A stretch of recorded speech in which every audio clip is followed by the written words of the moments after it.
What is going on? Hope you're having a wonderful day today.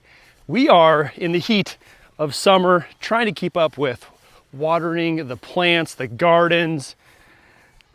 Our pumpkins have just exploded. I have a drip line running down the entire center, feeding this thing full of water. Plus I have, you see that there's a sprinkler, and it rotates around, around, around, hits the entire orchard, plus the trellises. So the pumpkins are getting a lot of water. Now the garden itself, look at that corn. That corn is, well, the middle row's up there. That's about 5 feet tall. These are looking about 4.5. A little short, but I got some goodies for the compost pile. We've stopped feeding the chickens everything. For a while there, they were getting every piece of scrap. Oh, okay, something just dug into my compost. I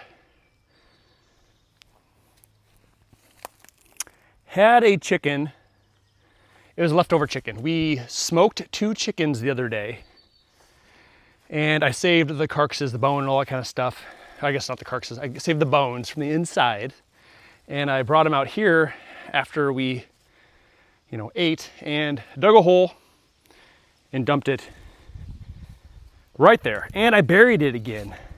And that is the very first time I've had anything go after that. I have had my dogs, when I had 2, come up here and they're sniffing around, but I've never had anything digging. So that's interesting. I wonder what came up here, snagged it, because I don't see anything laying around.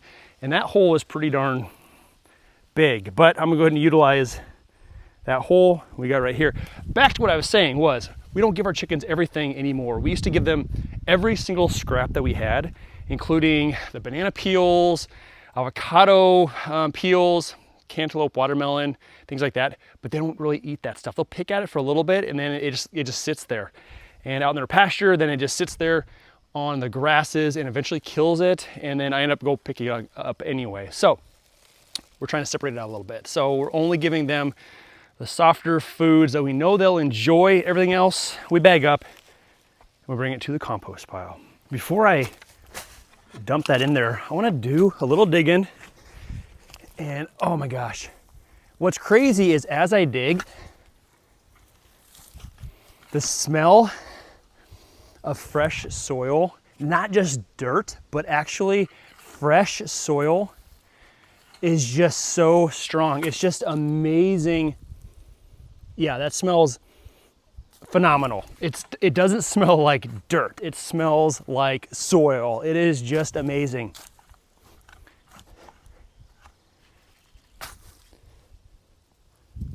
Look at this. It is just amazing. I can't wait for the end of the summer where I can take this and spread it over all of my beds and prep them for next year.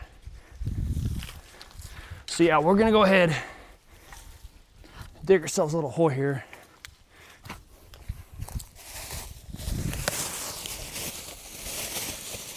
And in this goes.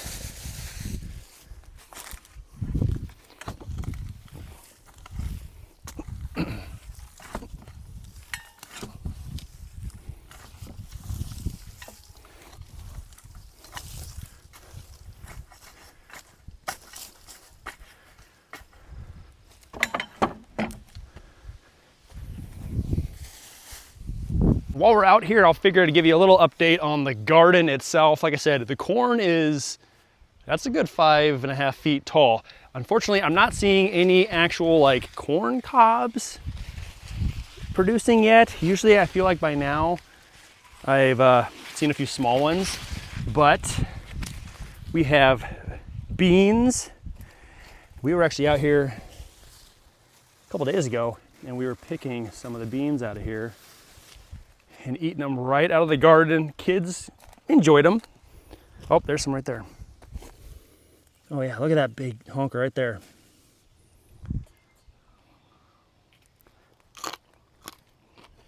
Very sweet.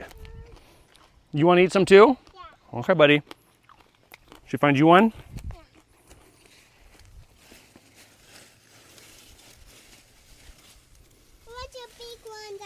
You want a big one? Yeah. Oh, found one. There you go, bud. Go, Dad. You gonna try it, buddy? Are you here for this? Yeah. You gonna try it? I hear this. It's a bean. You gonna try it? Cheers. This. He might not eat it, but we got snap peas, which did not do all that great. We just had one row. We're picking those. Oh, these are huge. Yeah, and these are delicious. The kids really liked these the other day. And we got kohlrabi coming in pretty good. No big bulbs yet. They're producing. Give it another couple weeks. That'll turn into something pretty big. It's a little crowded, but I think we're gonna have, oh yeah, there's a little bigger one right there. That's gonna be so tasty. These two rows, these were the carrot rows that got overgrown with grass. These aren't rabbits. Have pretty much taken over all the or no, those are all the bell peppers. Those are bell peppers. We got jalapenos. Oh yeah, some nice ones right there. And then the tomatoes. We have so many tomatoes. They're still all green. I think I saw a couple yellowing up on this one. Oh, yep, right there. So this right here, it's a yellow pear. It's like a pear shape. Oh, so good. I think that's the only one that's ripe though. But we have tons of those. So this whole row, that is all cherry tomatoes. In the second row, I think there's like 7 or 8 full-size tomatoes, and then a couple more cherries at the end. And some of them are actually some bigger cherries, like that. That's actually a pretty good size cherry right there. But everything is booming. We're not planting and harvesting enough to probably freeze a lot of it. Now the corn might. Oh wait, what is this? Okay, there it is. There's that silky. Oh, there's the corn. Okay, there it is. It's just tiny, but there it is. It's actually starting to grow right there. We had some, actually my son was mentioning that there's some soft fuzzies over there, and that's what he was referring to. But yeah, we are not planting, other than the tomatoes. We'll probably have an abundance of tomatoes, which we might try to can or something. But everything else is kind of just for fun. Maybe the sweet corn we'll do a little bit, depending on how much we get produced. But everything else is just to raid the garden, eat, have a good old fun time. Now the orchard itself, all the new plants, and we planted 7 new plants. So we have apples, pears, cherries, plums, peaches, and we have like 3 or 4 of every one of them. And all of the new plants, like this here, I cut that off this spring right there. That is all new growth. And that's the way all of those new plants are doing. They all just exploded, growth straight up. Unfortunately, this is like the 6th year with like this. It's a huge tree, it's tons of growth, but I've yet to produce and harvest any fruit off of any of these. So I'm really hoping next year, with the addition of the extra fruit trees and the pollination that goes on, it'll help trigger these to maybe produce something, because it's getting really old. Now, my trellises, they're looking a little sad. The rabbits kind of hit them up again, but there is some growth. I've been trying to train these things. Oh, there we go. Look at that. There is some growth there. We've got, what is that, a watermelon? No, wait, that's a cucumber. It's a funky looking cucumber though. It's like round. Oh yeah, there's a couple small ones right there. So we got cucumbers. That plant over there, that's pretty much gone for. Pretty small. And then we got, oh yeah, here we go. Look at that. I think these are, yeah, these are regular cucumbers. Those were like a pickling cucumbers. That's probably why they're short and a little stout. But we got some good ones there. It's starting to grow up the trellis. We lost a whole one there again. Another fruit tree doing awesome. Then we got cantaloupe. You're just starting to grow. pretty well, slow to take off. But what I think happened is I literally just planted them all in like the lawn. I literally dug a hole in the lawn, threw up the trellis, planted the plant there. So it's probably not the best soil, unlike the pumpkins. That I tilled in, I threw compost, we fertilized. I mean, that was like, we planned for that, and that's why that thing boomed so good the first year, and it's also booming again now the second year. So this was kind of a last minute idea. Throw the trellises up, basically in the lawn. So the orchard trees themselves, what do we got here? We got 20, 40, 60, 20, 40, 60. Yeah, so it's 60 by 60. And so if I center the sprinkler dead center, and there's no wind, there's just enough water pressure to go around in circles, and we'll actually get every part of it. Now, if there is a little tiny wind, I do have to adjust it a little bit here and there because it'll miss parts of it, but I can literally let this thing go around and around and around, and it's going to knock out every piece of the orchard, which saves me a little bit of time. It's kind of nice. I must have had it set up for last time when it was a little bit windy because it's being triggered to shoot back the other direction. So I'm gonna go ahead and fix that really quick.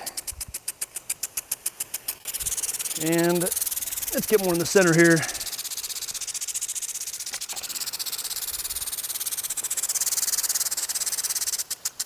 Now it is going around and hitting every last piece of the orchard, just enough. One last thing I really wanted to show you all, because originally last year at the end of the summer before winter, I moved all the chickens to the original garden space because my original thought was let them have access to the entire vegetable garden. They can scratch away, do their thing. And then I also extended the garden. I basically doubled it in size and length and let the chickens have at it. Well, plans changed. I moved the garden up by the barn. And then what happened is this right here, and this is exactly what I was thinking was going to happen. This is probably the greenest grass I have now. This is all from a whole winter's worth of chickens